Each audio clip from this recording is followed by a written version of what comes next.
Hallelujah, ದೇವರಿಗೆ ಸ್ತೋತ್ರ. Good morning. ಎಚ್ಚರಗೊಂಡಿದ್ದೀರಾ? ಬನ್ನಿರಿ, ಹಾಗಾದರೆ ನೀವೆಲ್ಲರೂ ಅನುದಿನದ ಧ್ಯಾನಕ್ಕಾಗಿ ಕಾದುಕೊಂಡಿದ್ದೀರಲ್ಲವೇ? ವಾಕ್ಯ ಧ್ಯಾನಿಸೋಣ ಚಿಕ್ಕ ಪ್ರಾರ್ಥನೆಯೊಂದಿಗೆ. ಪರಿಶುದ್ಧ ದೇವರೇ, ನಿಮಗೆ ವಂದನೆಗಳು. ಮತ್ತೊಂದು ದಿವಸ ನಮಗೆ ಕೊಟ್ಟಿದ್ದೀರಿ. ಮತ್ತೊಂದು ದಿವಸ ನಿಮ್ಮ ಸನ್ನಿಧಿಗೆ ನಾವು ಬರುತ್ತೇವೆ. ಮತ್ತೊಂದು ಸಾರಿ ನಮ್ಮನ್ನು ಅಭಿಷೇಕಿಸಿರಿ ದೇವರೇ, ಮೇಲಿಂದ ಮೇಲೆ ನಮ್ಮನ್ನು ಆಶೀರ್ವದಿಸಬೇಕೆಂದು.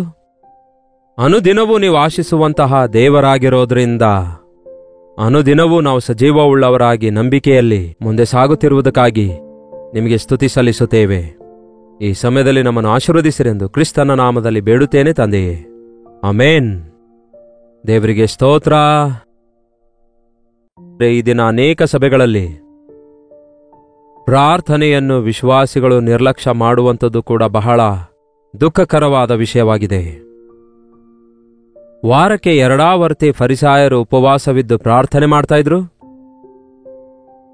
ನಿಮ್ಮ ನೀತಿ ಫರಿಸಾಯರ ಶಾಸ್ತ್ರಿಗಳ ನೀತಿಗಿಂತಲೂ ಹೆಚ್ಚಿನದಾಗಿಲ್ಲದಿದ್ದರೆ ನೀವು ದೇವರ ರಾಜ್ಯಕ್ಕೆ ಬಾಧ್ಯರಾಗುವುದಿಲ್ಲವೆಂದು ಆ ದಿನ ಯೇಸು ಹೇಳಿರುವ ಪ್ರಕಾರ ಅವರಿಗಿಂತಲೂ ಹೆಚ್ಚಾಗಿ ನಾವು ದೇವರ ಸನ್ನಿಧಿಯಲ್ಲಿ ಅನುದಿನವೂ ಪ್ರಾರ್ಥಿಸುವಂಥದ್ದು, ಕನಿಷ್ಠ ವಾರಕ್ಕೆ 2 ಸಾರಿ ಆದರೂ ವಿಶ್ವಾಸಿಗಳೊಂದಿಗೆ ಸೇರಿ ಸಭೆಯಾಗಿ ಐಕ್ಯಗೂಡಿ ಪ್ರಾರ್ಥಿಸುವಂಥದ್ದು, ಉಪವಾಸವಿದ್ದು ಪ್ರಾರ್ಥಿಸುವಂಥದ್ದು ಎಷ್ಟೋ ಒಳ್ಳೆಯದಾಗಿರುತ್ತೆ. ಯೇಸು ಕ್ರಿಸ್ತನು ಈ ಲೋಕದಲ್ಲಿದ್ದಾಗ ಆತನ ಜೀವಿತ ನಾವು ಗಮನಿಸಿ ನೋಡುವಾಗ ಆತನು ತನ್ನ ಜೀವಿತದಲ್ಲಿ ಯಾವುದಕ್ಕೆ ಪ್ರಾಧಾನ್ಯತೆ ಕೊಟ್ಟಿದ್ದಾನೆ ಎಂದು ನೀವು ಗಮನಿಸಿ ನೋಡೋದಾದರೆ ಆತನ ಗುರಿ, ಆತನ ಧ್ಯಾಸ, ಆತನ ಪ್ರಯಾಸ, ಆತನ ಆಸೆ, ಆತನ ಆತುರತೆ ನಶಿಸಿ ಹೋಗಿರುವುದನ್ನು ಹುಡುಕಿ ರಕ್ಷಿಸುವಂಥದ್ದಾಗಿತ್ತು.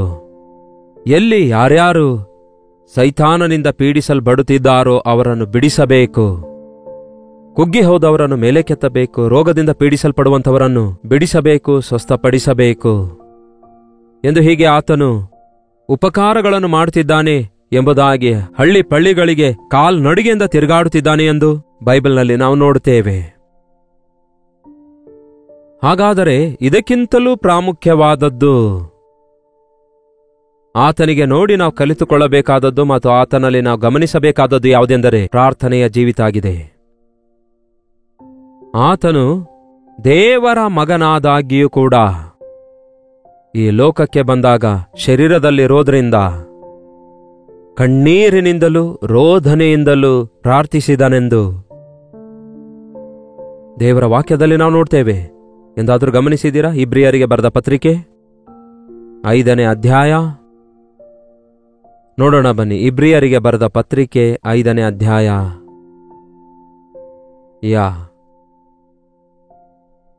7ನೇ ವಚನ ನೋಡಿ. ಕ್ರಿಸ್ತನು ಶರೀರಧಾರಿಯಾದ ದಿನಗಳಲ್ಲಿ ಮಹಾರೋಧನೆಯಿಂದಲೂ ಕಣ್ಣೀರಿನಿಂದಲೂ ತನ್ನನ್ನು ಮರಣದಿಂದ ರಕ್ಷಿಸುವಾತನಿಗೆ ಪ್ರಾರ್ಥನೆಗಳನ್ನು ವಿಜ್ಞಾಪನೆಗಳನ್ನು ಸಮರ್ಪಿಸಿ ದೇವರ ಮೇಲಣ ಭಯಭಕ್ತಿಯ ನಿಮಿತ್ತ ಆತನು ಅಂಗೀಕರಿಸಲ್ಪಟ್ಟನು.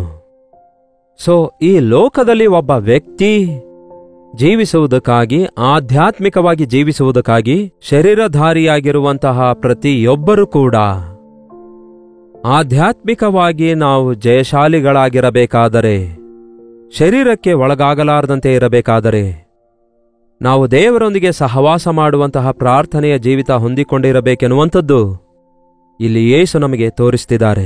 ಆತನು ಶರೀರಧಾರಿಯಾಗಿರೋದ್ರಿಂದ ಮಹಾರೋಧನೆಯಿಂದಲೂ ಕಣ್ಣೀರಿನಿಂದಲೂ ಪ್ರಾರ್ಥಿಸಿದನು ಎಂಬ ಸಂಗತಿ ಇಲ್ಲಿ ನಾವು ನೋಡ್ತಿದ್ದೇವೆ. ಲೂಕನ ಸುವಾರ್ತೆ 11ನೇ ಅಧ್ಯಾಯ 1ನೇ ವಚನ ನೋಡೋದಾದರೆ ಆತನು ಒಂದು ಸ್ಥಳದಲ್ಲಿ ಪ್ರಾರ್ಥಿಸುತ್ತಿದ್ದನೆಂದು ಹೇಳುತ್ತೆ. ಆತನು ಒಂದು ಸ್ಥಳದಲ್ಲಿ ಅಂದರೆ ಆತನಿಗೆ ತನ್ನದೇ ಆದ ಕೆಲವೊಂದು ಪ್ರತ್ಯೇಕವಾದ ಸ್ಥಳಗಳಿವೆ. ನಿದ್ರೆ ಮಾಡುವುದಕ್ಕಾಗಿ ಅಲ್ಲ, ತಿನ್ನುವುದಕ್ಕಾಗಿ ಅಲ್ಲ, ಏನೋ ಸಂಭ್ರಮಿಸುತ್ತಾ ಎಂಜಾಯ್ ಮಾಡುವುದಕ್ಕಾಗಿ ಅಲ್ಲ. ಹೌದಲ್ಲವೇ? ನಮ್ಮ ಜೀವಿತದಲ್ಲಿ ನೋಡೋದಾದ್ರೆ ಒಬ್ಬ ವ್ಯಕ್ತಿ ಕಾಣಿಸದೇ ಇರುವಾಗ ಗೋ ಅಲ್ಲಿರ್ತಾನೆ ನೋಡಿ ಅಂತ ಹೇಳ್ತಾರಲ್ಲವೇ? ಕೆಲವರು ಸಾರಾಯಿ ಅಂಗಡಿಗೆ ಓಡಿ ಹೋಗ್ತಾರೆ, ಕೆಲವರು ಕ್ಲಬ್ಗಳಿಗೆ ಪಬ್ಗಳಿಗೆ ಹೋಗ್ತಾರೆ, ಕೆಲವರು ಫ್ರೆಂಡ್ಸ್ ಸರ್ಕಲಲ್ಲಿ ಇರ್ತಾರೆ, ಇಲ್ಲವೇ ಸೆಲ್ಫೋನಲ್ಲಿ ಯಾವುದೋ ಮೂಲೆಯಲ್ಲಿ ಕೂತ್ಕೊಂಡು ಮಾತಾಡ್ತಿರ್ತಾರೆ. ಎಷ್ಟೇ ಇದ್ರೂ ಕೂಡ ಕೆಲವೊಂದನ್ನು ಬಿಟ್ಟು ಬಿಡಲಾರದ ಪರಿಸ್ಥಿತಿಯಲ್ಲಿ ಕೆಲವರು ಇರ್ತಾರಲ್ಲವೇ? ಆದರೆ ನಾವು ದೇವರ ಮಕ್ಕಳಾದ ನಂತರ ನಾವು ಹೆಚ್ಚಾಗಿ ಆಸೆ ಪಡುವಂಥದ್ದು ಆತನ ಸನ್ನಿಧಿಯಲ್ಲಿ ಇರುವಂಥದ್ದಾಗಿರ್ಬೇಕು, ಆತನೊಂದಿಗೆ ಸಂಭಾಷಿಸುವಂಥದ್ದಾಗಿರ್ಬೇಕು. ಅದನ್ನೇ ಯೇಸು ತೋರಿಸಿದ್ದಾರೆ.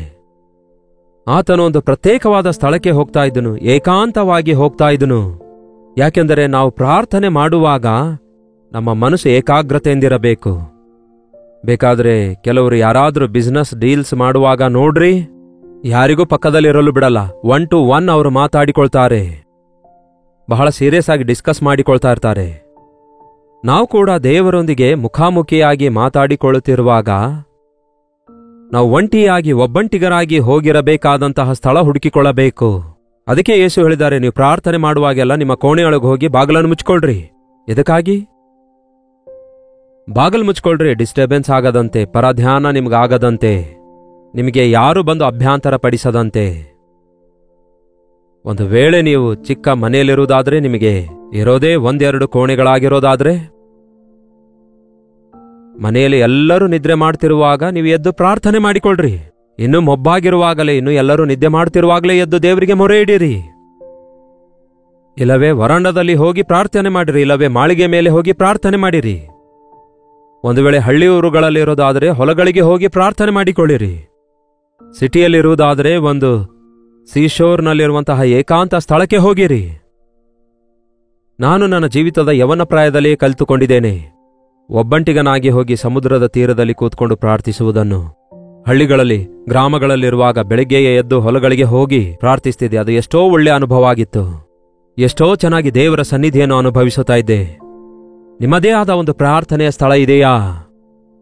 ನೋಡಿ, ಬ್ಯುಸಿ ಲೈಫ್ನಲ್ಲಿ ಯಾವಾಗ ನೋಡಿದ್ರೂ ಗೊಂದಲ ಗೊಂದಲ ಗೊಂದಲ, ಅವಸರದಿಂದ ಕೆಲವು ಕೆಲಸ ಕಾರ್ಯಗಳನ್ನು ನಾವು ಮಾಡ್ತಿರ್ತೇವಲ್ಲವೇ? ಆದರೆ ದೇವರೊಂದಿಗೆ ಸಮಯ ಕಳೆಯಬೇಕೆಂಬ ಸಂಗತಿಯೇ ಮರೆತು ಹೋಗ್ತಿದ್ದೇವೆ. ಅದಕ್ಕೆ ನಾವು ಎಷ್ಟೇ ಪ್ರಯಾಸ ಪಟ್ಟರೂ ನಮಗೇನೂ ದೊರಕುತ್ತಾ ಇಲ್ಲ. ಪ್ರಾರ್ಥನೆಯಿಂದ ಮಾಡುವ ಕಾರ್ಯ ಸಫಲವಾಗುತ್ತೆ. ಪ್ರಾರ್ಥನೆ ಇಲ್ಲದೆ ನಿಮ್ಮ ಸ್ವಂತ ಶಕ್ತಿಯಿಂದ ಮಾಡುವ ಕಾರ್ಯ ಫಲಿತಾಂಶ ತರೋದಿಲ್ಲ.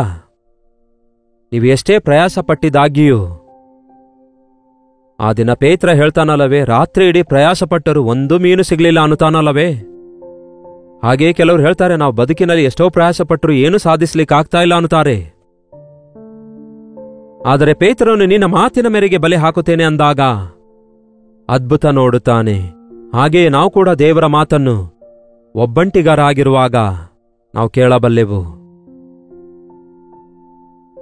ನಿನ್ನ ಕೋಣೆಯೊಳಗೆ ಹೋಗಿ ಬಾಗಿಲು ಮುಚ್ಚಿಕೊಂಡು ರಹಸ್ಯದಲ್ಲಿರುವ ದೇವರಿಗೆ ಪ್ರಾರ್ಥನೆ ಮಾಡು. ರಹಸ್ಯದಲ್ಲಿರುವ ದೇವರು ನಿನ್ನ ಪ್ರಾರ್ಥನೆ ಕೇಳಿ ನಿನ್ನೊಂದಿಗೆ ಮಾತಾಡ್ತಾರೆ ಎಂದು ವಾಕ್ಯ ಹೇಳುತ್ತೆ. ಪ್ರಾರ್ಥನೆ ಅಂದ್ರೆ ನಾವೊಬ್ಬರೇ ಮಾತಾಡಿಕೊಳ್ಳುವಂಥದ್ದಲ್ಲ, ಸಂಭಾಷಣೆಯಾಗಿದೆ. ಯೇಸುವಿಗೆ ಪ್ರತ್ಯೇಕವಾದ ಪ್ರಾರ್ಥನೆ ಸ್ಥಳಗಳಿವೆ. ಎಣ್ಣೆ ಮರದ ಗುಡ್ಡಕ್ಕೆ ಹೋಗಿ ಪ್ರಾರ್ಥಿಸ್ತಾ ಇದ್ರು. ನಾನು ಯೆರೂಸಲೇಮಿಗೆ ಹೋದಾಗ ನೋಡಿದ್ದೇನೆ. ಈ ಲೂಕನ ಸುವಾರ್ತೆ 11ನೇ ಅಧ್ಯಾಯ 1ನೇ ವಚನದಲ್ಲಿ ಆತನು ಪ್ರಾರ್ಥಿಸುವ ಸ್ಥಳ ಎಣ್ಣೆ ಮರಗಳ ಗುಡ್ಡ ಆಗಿದೆ. ಅದು ಗುಹೆಗಳಂತೆ ಇತ್ತು. ಅಲ್ಲಿಗೆ ಯೇಸು ಒಬ್ಬಂಟಿಗರಾಗಿ ಹೋಗಿ ಪ್ರಾರ್ಥಿಸ್ತಾ ಇದ್ರು. ಅದನ್ನೇ ಅನೇಕ ಭಕ್ತರು ನೋಟ್ ಮಾಡಿಟ್ಟಿದ್ದಾರೆ. ಅಲ್ಲಿಗೆ ಬೆಳಗ್ಗೆಯೇ ಇನ್ನೂ ಮೊಬ್ಬಾಗಿರುವಾಗಲೇ, ಲೋಕ ಎಚ್ಚರಗೊಳ್ಳುವುದಕ್ಕಿಂತ ಮುಂಚೆಯೇ ಯೇಸು ಹೋಗಿ ಪ್ರಾರ್ಥಿಸ್ತಾ ಇದ್ರು.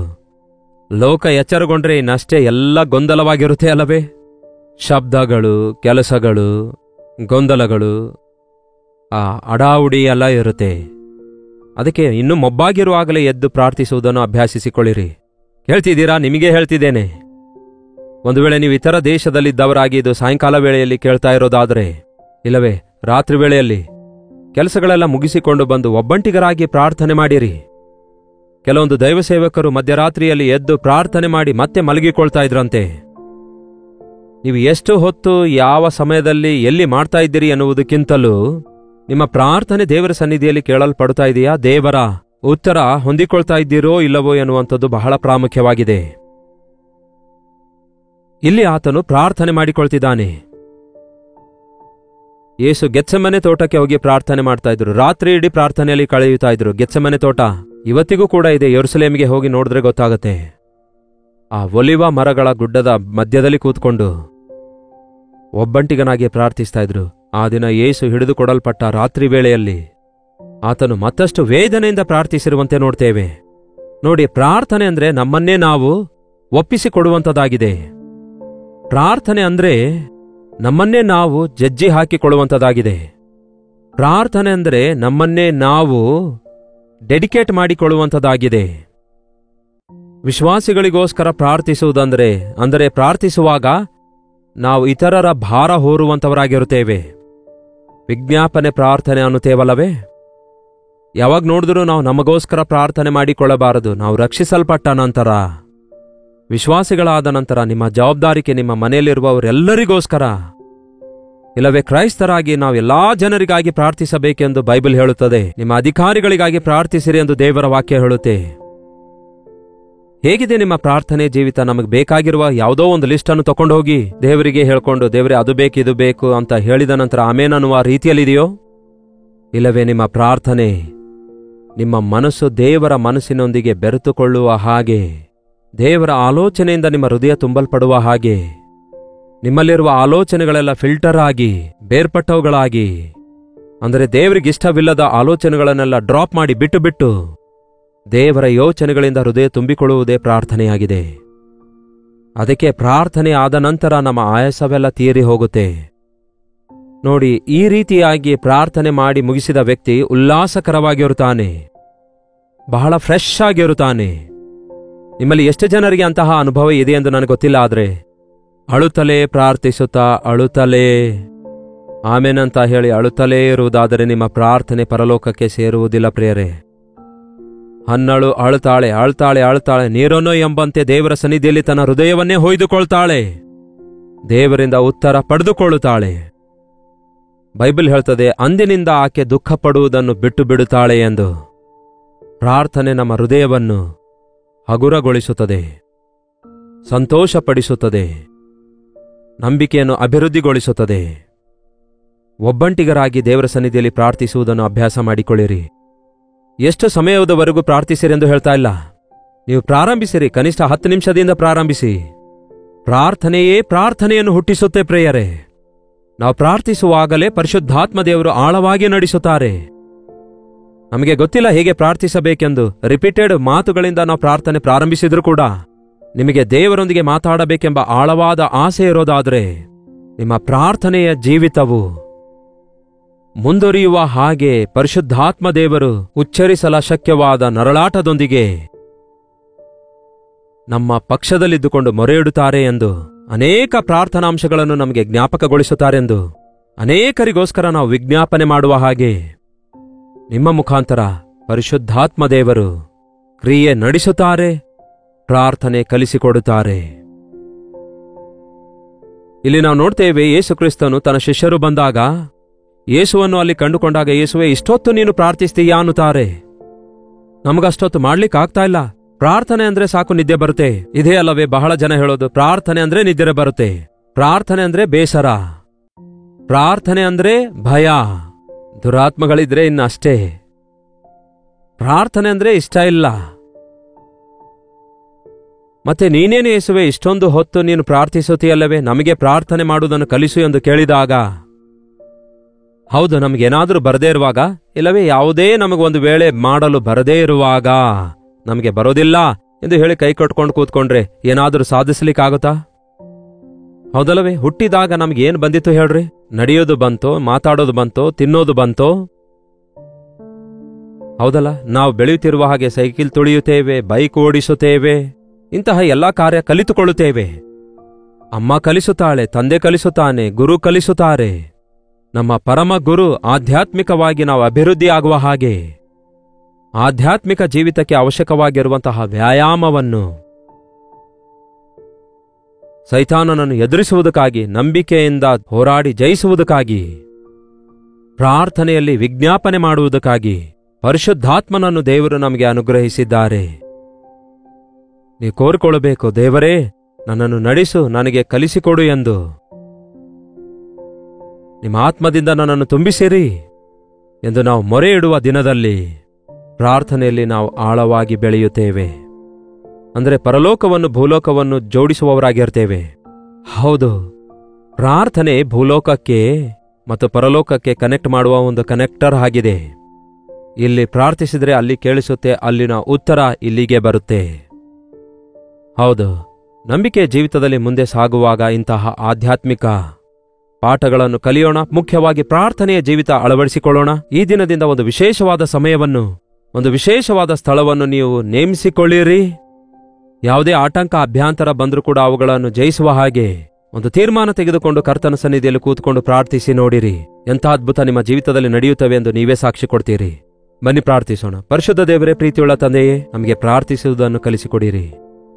ಈ ದಿನ ಅನುದಿನದ ಧ್ಯಾನದಲ್ಲಿ ಐಕ್ಯವಾಗಿರುವಂತಹ ಪ್ರತಿಯೊಬ್ಬರಿಗೂ ಪ್ರಾರ್ಥನಾ ವೀರರನ್ನಾಗಿ ಮಾಡಿರಿ. ರಕ್ಷಿಸಲ್ಪಟ್ಟಿದ್ದೇವೆ ಎಂದು ಹೇಳಿಕೊಳ್ಳುವಂತಹ ನಾವೆಲ್ಲರೂ ನಿಮ್ಮ ಸಾರೂಪ್ಯಕ್ಕೆ ಮಾರ್ಪಡಬೇಕು. ನಿಮ್ಮೊಂದಿಗೆ ಸಹವಾಸವುಳ್ಳವರಾಗಿರಬೇಕು. ದೇವರೇ, ನಮ್ಮ ಸುತ್ತಲೂ ನಶಿಸುತ್ತಿರುವ ಪ್ರತಿಯೊಬ್ಬರಿಗೋಸ್ಕರ ವಿಜ್ಞಾಪನೆ ಮಾಡುವಂತಹ ಪ್ರಾರ್ಥನೆ ಜೀವಿತ ಹೊಂದಿಕೊಂಡಿರುವ ಹಾಗೆ ನಿಮ್ಮ ಪರಿಶುದ್ಧಾತ್ಮನನ್ನು ನಮ್ಮ ಮೇಲೆ ಸುರಿಯಮಾಡಿರಿ ಎಂದು ಕ್ರಿಸ್ತನ ನಾಮದಲ್ಲಿ ಬೇಡುತ್ತೇನೆ ತಂದೆಯೇ, ಆಮೇನ್. ತಂದೆಯಾದ ದೇವರ ಪ್ರೀತಿಯು, ಮಗನಾಗಿರುವ ಕ್ರಿಸ್ತನ ಕೃಪೆಯೂ, ಆದರಣೆ ಕರ್ತನಾದ ಪರಿಶುದ್ಧಾತ್ಮನ ಸಹವಾಸವು ಕೂಡಿ ಬಂದಿರುವ ನಮ್ಮೆಲ್ಲರ ಸಂಗಡ ಇಂದಿಗೂ ಸದಾಕಾಲಕ್ಕೂ ನೆಲೆಯಾಗಿರಲಿ. ಆಮೇನ್. ದೇವರಿಗೆ ಸ್ತೋತ್ರ. ನಿಮ್ಮ ಪ್ರಾರ್ಥನಾ ಮನವಿ 8939731313 ನಂಬರ್ಗೆ ಒಂದು ಟೆಕ್ಸ್ಟ್ ಇಲ್ಲವೇ ವಾಯ್ಸ್ ಮೆಸೇಜ್ ಮೂಲಕ ವಾಟ್ಸಪ್ ಮಾಡಿರಿ. ನಿಮ್ಮ ಪರವಾಗಿ ಪ್ರಾರ್ಥಿಸುತ್ತೇವೆ. ಇತರ ದೇಶದಿಂದಲೂ ಕೂಡ ನೀವು ವೀಕ್ಷಿಸೋದಾದರೆ ಇದೇ ನಂಬರ್ಗೆ ನಿಮ್ಮ ಪ್ರಾರ್ಥನಾ ಮನವಿಗಳನ್ನು ಕಳಿಸಿಕೊಡಿರಿ. ಅನುದಿನವೂ ದೇವರ ವಾಕ್ಯವನ್ನು ನಾವು ಈ ರೀತಿಯಾಗಿ ನಿಮಗೆ ತಲುಪಿಸುತ್ತಾ ಇದ್ದೇವೆ. ಕ್ರಮ ತಪ್ಪದೆ ವೀಕ್ಷಿಸಿರಿ. ಕರ್ತನ ಚಿತ್ತವಿರುವುದಾದರೆ ಮತ್ತೆ ಇದೇ ಅನುದಿನದ ಧ್ಯಾನದಲ್ಲಿ ಭೇಟಿಯಾಗೋಣ. ಅಲ್ಲಿವರೆಗೂ ದೇವರ ಮಹಾಕೃಪೆ ನಿಮ್ಮೆಲ್ಲರೊಂದಿಗಿರಲಿ.